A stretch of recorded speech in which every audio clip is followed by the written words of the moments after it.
नमस्कार, welcome to Arth PCS.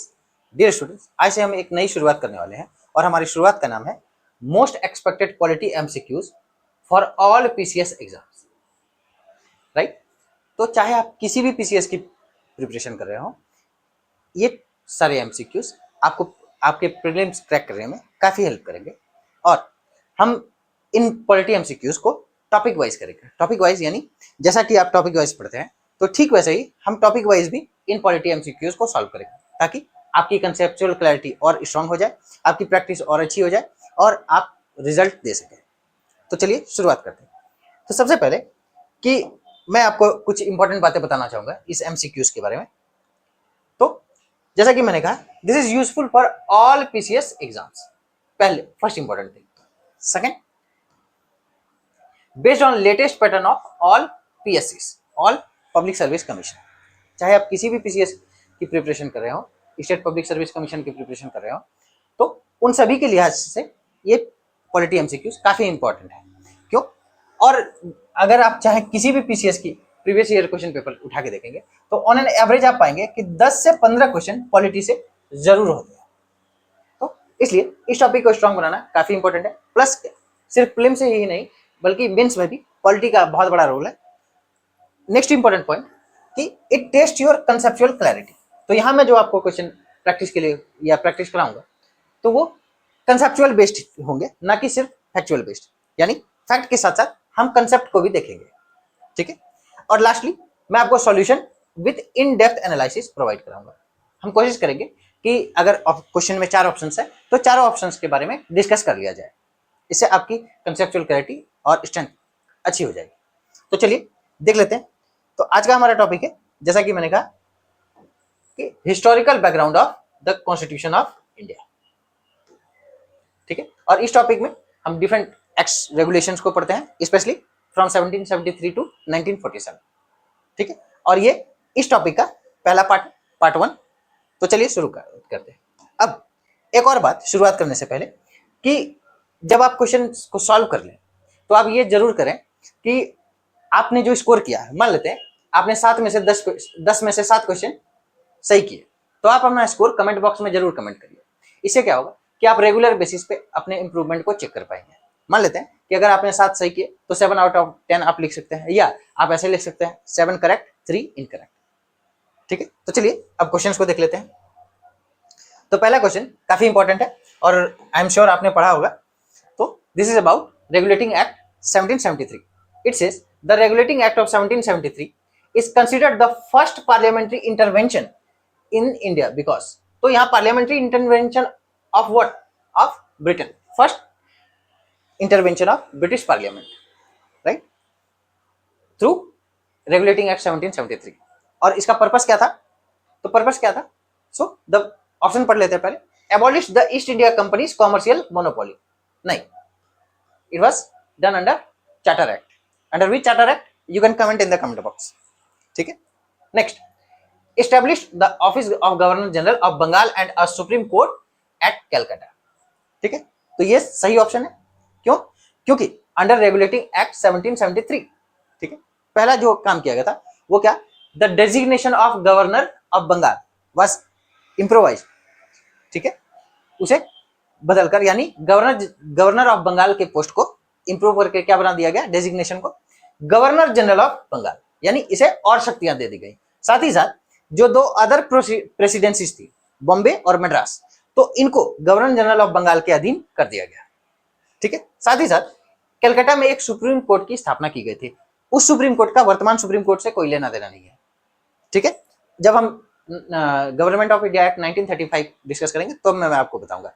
आपको फिर से मैं बता दूं कि इस सुप्रीम कोर्ट एट कलकत्ता का present supreme court in New Delhi से कोई लेना देना नहीं है। ठीक है। Next, introduce dyarchy in provinces. नहीं, ठीक है, it was done under government of India act 1919। Created a board of control for political affairs, also not. तो करेक्ट आंसर क्या है इसका?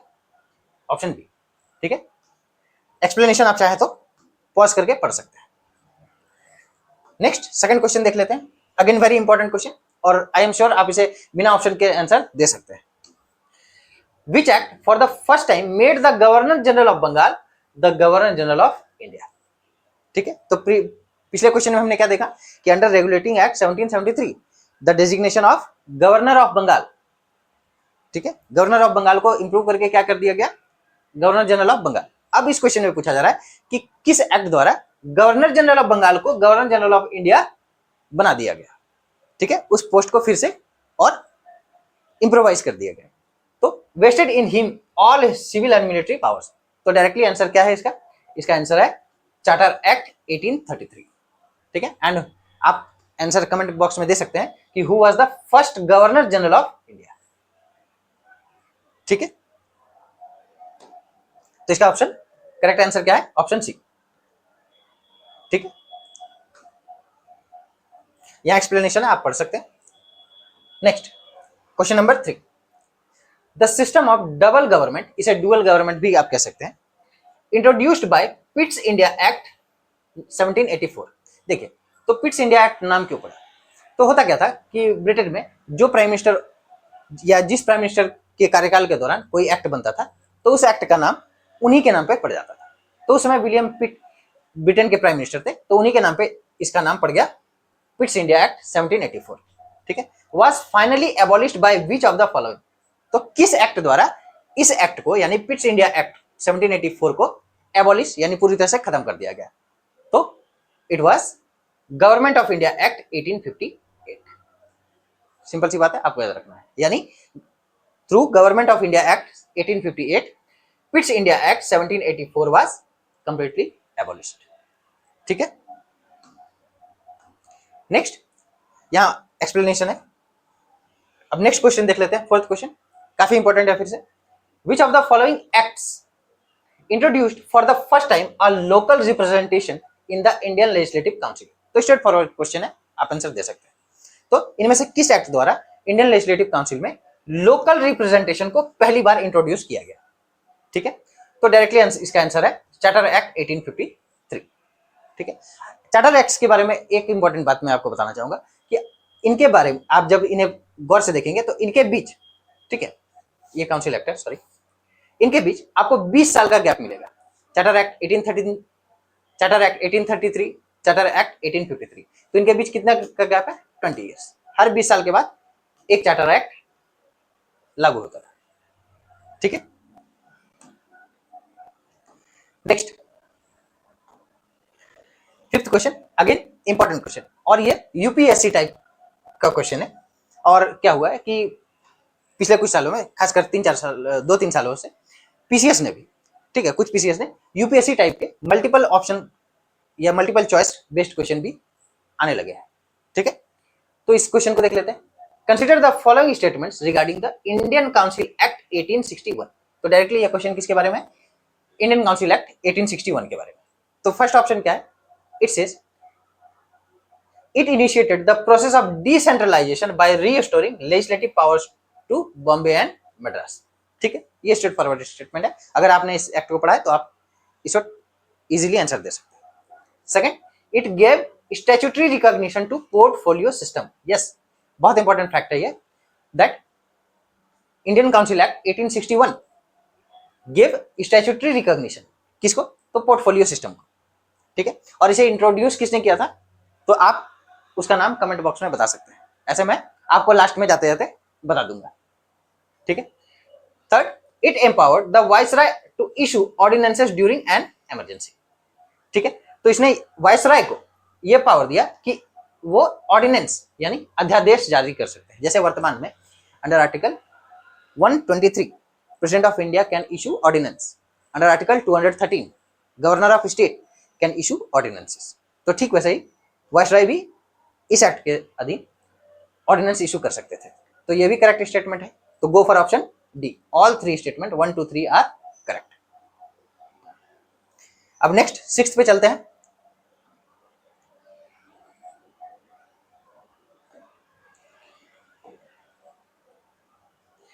Government of India act 1858 transferred the governance of India from East India company to British crown and created the office of. ठीक है, तो simple सी बात है, अगर डायरेक्टली आप इस क्वेश्चन को समझ गए हो तो मैं आपको बता दूं कि ये क्वेश्चन पूछ रहा है कि गवर्नमेंट ऑफ इंडिया एक्ट ने क्या किया कि गवर्नेंस जो था उसे ईस्ट इंडिया कंपनी से लेकर सीधा ब्रिटिश क्राउन के हाथों में सौंप दिया। ठीक है, after government of India act 1858 the governance of India came under the और in the hands of British crown, not East India company. ठीक है, और इसने क्या किया, तो इसलिए इसने कुछ नए ऑफिस, कुछ नए पद की स्थापना की। तो उनमें से कौन कौन से पद है? तो पहला ऑप्शन ए सेस गवर्नर जनरल ऑफ बंगाल, नहीं ये तो हो नहीं सकता क्योंकि ये कब क्रिएट किया गया? Regulating act 1773। ठीक है, तो ऐसे एलिमिनेशन मेथड से भी आप आंसर दे सकते हैं। ठीक है, लेकिन बशर्ते क्या है कि आपको ऑप्शन काफी ध्यान से पढ़ने होंगे। तो जैसे ये ऑप्शन एलिमिनेट हो गया। Second option secretary of state for India, obviously. ठीक है, तो गवर्नमेंट ऑफ इंडिया एक्ट के द्वारा इस नए पोस्ट को या ऑफिस को क्रिएट किया गया था। Second, third option viceroy, obviously ये भी सही है। क्यों सही है? क्योंकि बाय और through the government of India act 1858, ठीक है, अ न्यू और the designation of governor general of India, ठीक है, वाज कन्वर्टेड इनटू वाइसराय। ठीक है, तो इसके द्वारा यानी इस एक्ट के द्वारा गवर्नमेंट ऑफ इंडिया एक्ट 1858 के द्वारा दो नए पदों की स्थापना की गई थी। Two new offices were created, first secretary of state for India and second viceroy. ठीक है, गवर्नर जनरल ऑफ इंडिया को चेंज या आप कहें अपग्रेड करके क्या कर दिया गया? वाइसराय। तो हमने देखा कि दोनों ऑप्शन सही है, तो go for option D, both B and C are correct. ठीक है, next 7th number question, again very important question, और इसे मुझे लगता है आप बिना ऑप्शन पढ़े भी आंसर दे सकते हैं। The Morley Minto reforms also known as Indian council act 1909 are famously known for introducing. तो ये एक्ट और ये रिफॉर्म, ठीक है, बहुत ज्यादा इसका क्रिटिसिज्म हुआ था और आज भी होता है। ठीक है, क्यों? पर्पस क्या था? इसने क्या इंट्रोड्यूस किया था? Separate electorates for Muslims. और इसी से कहा जाता है कि भारत में विभाजन का की बीज जो थी वो इसी एक्ट द्वारा डाली गई। ठीक है, डिवाइड एंड रूल। तो इस एक्ट ने और रिफॉर्म ने क्या किया था? Separate electorates for Muslim. ठीक है, और इसलिए मॉर्ले मिंटोस को क्या कहा जाता है? Father of communal electorate. Next question देख लेते हैं। The constituent assembly of India was constituted under the provisions of, काफी इंपॉर्टेंट क्वेश्चन है ये। तो कॉन्स्टिट्यूएंट असेंबली ऑफ इंडिया, ठीक है, इसे इनमें से किसके द्वारा या किसके अधीन क्रिएट किया गया था? ठीक है, तो डायरेक्टली चलेंगे ऑप्शन कैबिनेट मिशन प्लान 1946। ठीक है, सिंपल सी बात। तो cabinet mission plan 1946 constituent assembly of India was created. Simple. Next 9th question, again very important. क्या कह रहा है? Which of the following acts served as the primary source and structural basis for the government of India until the constitution came into force in 1950। काफी important question है, आप इसे ध्यान से पढ़ेंगे तो समझ में आएगा कि क्वेश्चन पूछ क्या रहा है। तो ये क्या कह रहा है? इनमें से किस एक्ट द्वारा, ठीक है, और किस एक्ट ने प्राइमरी सोर्स के रूप में काम किया? कब? जब कॉन्स्टिट्यूशन, जब तक यानी कॉन्स्टिट्यूशन 1950 में, देखिए आजादी कब मिली? 1947। ठीक है, कॉन्स्टिट्यूशन बन के कब तैयार हो गया था? तो आप एग्जैक्ट डेट छोड़ दीजिए, नवंबर 1949। ठीक है, तो इस दौरान कोई तो देश में शासन व्यवस्था, कानून व्यवस्था, कोई एक्ट लागू होगा? तो ये सवाल सीधा उसी के बारे में। ठीक है, तो इस दौरान इनमें से कौन सा एक्ट लागू था? सिंपल सी बात। ठीक है, गवर्नमेंट ऑफ इंडिया एक्ट 1919, 1935 या इंडियन इंडिपेंडेंस एक्ट 1947 और रेगुलेटिंग एक्ट 1773। तो देखिए इसका तो सवाल ही नहीं उठता, इसका भी चांस कम है। ठीक है, अब बचे दो, गवर्नमेंट ऑफ इंडिया एक्ट 1935 और इंडियन इंडिपेंडेंस एक्ट 1947। तो इसके तहत हमें आजादी मिली थी। अब रह गई बात केवल एक एक्ट की, गवर्नमेंट ऑफ इंडिया एक्ट। तो this is the right answer. ठीक है, और ये एक्ट काफी इंपॉर्टेंट है। क्यों इंपॉर्टेंट है? देखिए आजादी कब मिली? 1947, लगभग 12 साल ही हुए थे, और इस दौरान यही एक्ट भारत में लागू था, पहला। दूसरी बात कि इस एक्ट से जो भारतीय थे यानी इंडियंस, वो फैमिलियर हो चुके थे। इसके प्रोविजन से, इससे रिलेटेड जो भी कानून थे उसे फैमिलियर हो चुके हैं। दूसरी इंपॉर्टेंट बात, तीसरी इंपॉर्टेंट बात और भी कि इस एक्ट से लगभग 250 प्रोविजंस, कितने 250 प्रोविजंस, 250 प्रोविजंस, ठीक है, डायरेक्टली इंडियन कॉन्स्टिट्यूशन में इंक्लूड किए गए। उस लिहाज से भी गवर्नमेंट ऑफ इंडिया एक्ट काफी इंपॉर्टेंट है। तो सिंपली ड्यूरिंग दिस पीरियड, ठीक है, means before the constitution of India came into force, ठीक है, this act, government of India act 1935 was in force. Simple, ठीक है। लास्ट क्वेश्चन देख लेते हैं। Which Charter Act made East India Company purely an administrative body and ended its commercial activities? तो again straight forward question है और काफी अच्छा क्वेश्चन है कि किस चार्टर एक्ट द्वारा ईस्ट इंडिया कंपनी के कॉमर्शियल एक्टिविटीज को, यानी जो व्यापार से रिलेटेड जो भी क्रियाएं थी, ठीक है, तो उसे खत्म करके इसे सिर्फ एडमिनिस्ट्रेटिव बॉडी डिक्लेयर कर दिया गया। तो कौन सा एक्ट? आप डायरेक्टली आंसर दे सकते हैं, charter act 1833। Means through Charter Act 1833, the commercial activities of East India Company were ended and it became purely an administrative body, ठीक है। और फिर से मैं आपको बता दूं कि देखिए जितने भी चार्टर एक्ट्स हैं सबके बीच का गैप कितना है? 20 ईयर्स। 1793, 1830, 1833, 1853, 20 साल का अंतराल था, ठीक है। तो आज के इस वीडियो लेक्चर में हमने काफी इंपॉर्टेंट एमसीक्यूज को डिस्कस किया जो पॉलिटी टॉपिक से रिलेटेड थे। मिलते हैं अगले वीडियो में। Thank you.